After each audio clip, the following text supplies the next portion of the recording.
नमस्कार दोस्तों, ऐसी कहानियाँ सुनने के लिए मेरे चैनल को सब्सक्राइब करें। कोई तन से दुखी है तो कोई मन से दुखी है, कोई धन बिन रहत उदास, थोड़े थोड़े सब दुखी दुख सुखी संत का दास, संतोषी सदा सुखी। एक बार किसी महाराज ने किसी दूसरे राजा पर चढ़ाई पर विजय प्राप्त कर ली। उस चढ़ाई में उस राजा के कुटुंब के सभी लोग मारे गए। अंत में महाराज ने सोचा कि अब वह राज्य नहीं लेगा और राज्य में जो कोई बचा है वो उसको यही राज्य सौंप देगा। ऐसा विचार कर महाराज ने अपने वंशज की तलाश करने के लिए निकला। एक आदमी जो घर गृहस्थ छोड़कर जंगल में रहता था वहीं बच गया था। महाराज उस पर उसके पास गए और बोले, जो कुछ चाहते हो वो ले लो।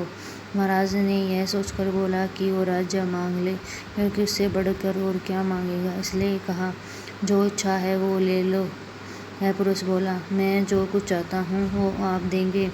महाराज बोले, हाँ हाँ दे दूंगा। वह पुरुष बोला, महाराज हमें ऐसा सुख दो कि जिसके बाद फिर कभी दुख नहीं आए। विचारने की वाली बात है, यहाँ के संसार में ऐसा कौन सा सुख है जिसके बाद कभी दुख की प्राप्ति न हो।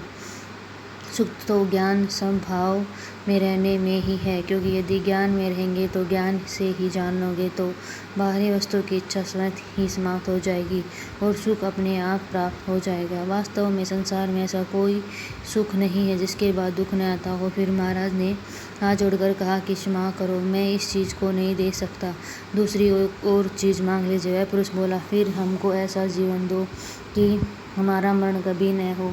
जीवन मरण तो शरीर से संयोग वियोग होने का नाम है। आत्मा का जीवन मरण कभी भी नहीं होता है।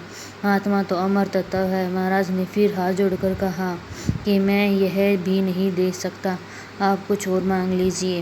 वह पुरुष बोला, अच्छा कुछ और नहीं तो हमको ऐसे जवानी दो दो कि हमें कभी बुढ़ापा नहीं आए।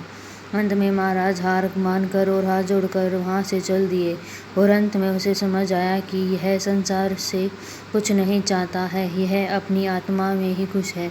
जो अपनी आत्मा को देखकर प्रसन्न होता है उसे बाहर में कभी भी सुख नहीं दिखता, और जो बाहर में सुख देखता है उसे अपनी आत्मा में भी नहीं दिखाई देती। ऐसी कहानियाँ सुनने के लिए मेरे चैनल को सब्सक्राइब करें और मेरी कहानी कैसी पसंद आई कमेंट में ज़रूर बताएं और प्लीज़ मेरे चैनल को सब्सक्राइब करें। धन्यवाद दोस्तों।